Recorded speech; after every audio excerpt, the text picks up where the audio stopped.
বুঝলাম না পুতুল খেলা মনে করো না করবে না কারমানা নাম করতেছে কথা বললে নাম করে পুতুল খেলা মনে করো না মানে সারাদিন পরে আসলাম এই জান্নাত জি জানো কি করতেছো কখন থেকে বলতেছি খাবার দাও কি রান্না করছো ডাল রান্না করছি আর এই যে ভাত রান্না করছি কি করছো ডাল আর ভাত রান্না করছি ডাবল ভাত আর কি নাই কিছু নাই না আর কিছু এগুলা কি এটা বাবুর খাবার তরকারি কই তরকারি এই যেটাই তো তরকারি আরে এটা তরকারি মানে এটা কি ডাল তরকারি বলে আর কিছু করিনি তো আমি কেন আজকে আমার শরীরটা ভালো লাগছে না বলে আমি রান্না তোমার শরীর ভালো মানে বুঝলাম না কি হইছে তুমি একটা তরকারি রান্না করো নাই এই ডালটাই তো ডাল দিয়ে ভাত খাওয়া যায় ডাল দিয়ে ভাত খাওয়া যায় ডাল দিয়ে কখনো ভাত খাওয়া যায় তুমি বলো ডাল দিয়ে ভাত খাওয়া যায় একটা দিন খেতে পারবো না আমি একটা দিন খাবো কেন লেখা আমি সারা দিন পরে বাসায় আসছি আমি এই ডাল দিয়ে ভাত খাওয়ার জন্য আসছি ডাল দিয়ে ভাত খাবো আমি হ্যাঁ আজকে দিনটাই ম্যানেজ করে খাও কোনো ম্যানেজ করার টাইম নাই তরকারি রান্না করে দিতে পারবা কোন দিতে পারবা না কে বলো দিতে পারবা আমার অসুস্থ শরীরে আমি তোমাকে তরকারি রান্না করে দিব হ্যাঁ অসুস্থ শরীরে তরকারি রান্না অসুস্থ কিসের তোমার অসুস্থ দুদিন পর অসুস্থ কিসের গো দুদিন পর অসুস্থ কিসের ভান করে এগুলা হ্যাঁ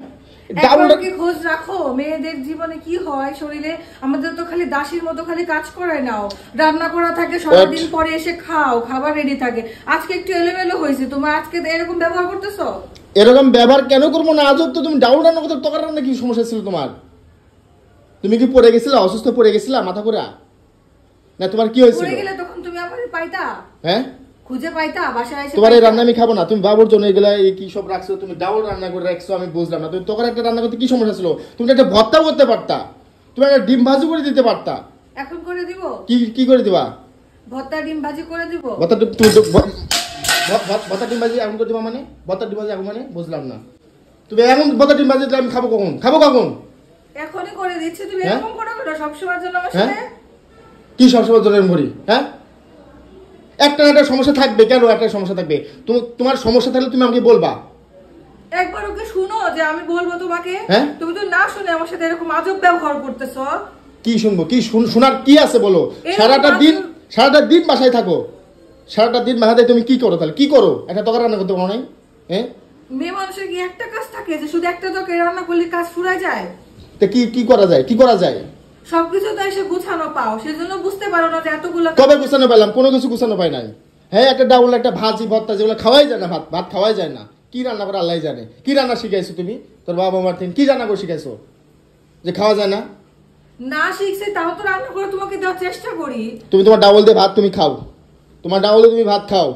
তোমার ভাত আমি খাবো না যাও আমার পেটে তো অনেক ক্ষুধা আমাকে তো খেতেই হবে তুমি আজকে খাও একটু খাওয়া নাও তুমি আবার কথা বলতেছো তুমি খাও আমি খাবো না তোমার ওই কি দিয়ে কি রান্না করছে না তুমি ডাউল দিয়ে খাও ডাউল শুধু রান্না করছে ডাউল রান্না করছে এই ডাউল দিয়ে ভাত খাওয়া যায় এই কি পানি কি রান্না করছে আবার আমার বলে যে সমস্যা আছে এই আছে আছে সারাদিন পরে এসে আমি এটা খাবো সমস্যার কথা তো জানতো তুমি সেটাও তো জানো না কিন্তু ঝগড়া করবা এসে দুর্ব্যবহার করবা এটা কি এটা রাতের কোনো খাবার হলো আমাদের জীবনটা কি তোমরা পুতুল খেলা মনে করো হ্যাঁ পুতুল খেলা মনে করো না করবে না কারমানা নাম করতেছে কথা বললে নাম করে পুতুল খেলা মনে করো না মানে সারাদিন পরে আসলাম একটা ইমোশনাল কথা হয়ে যাবো শেষ হ্যাঁ বা আমি এগুলো পারবো না ঝামেলা দিতে পারবো না পারলে রান্নার ব্যবস্থা করবা না আমি বলবা প্রথমে আমি কিনে খাবো তো তুমি তারপরে কি রান্না করছো তুমি ডাউল রাতের বেলা আমি এটা খাই কিভাবে থাকবো হ্যাঁ সারাদিন পর কাজ করে এসে খাও তোমার খাবার তুমি খাও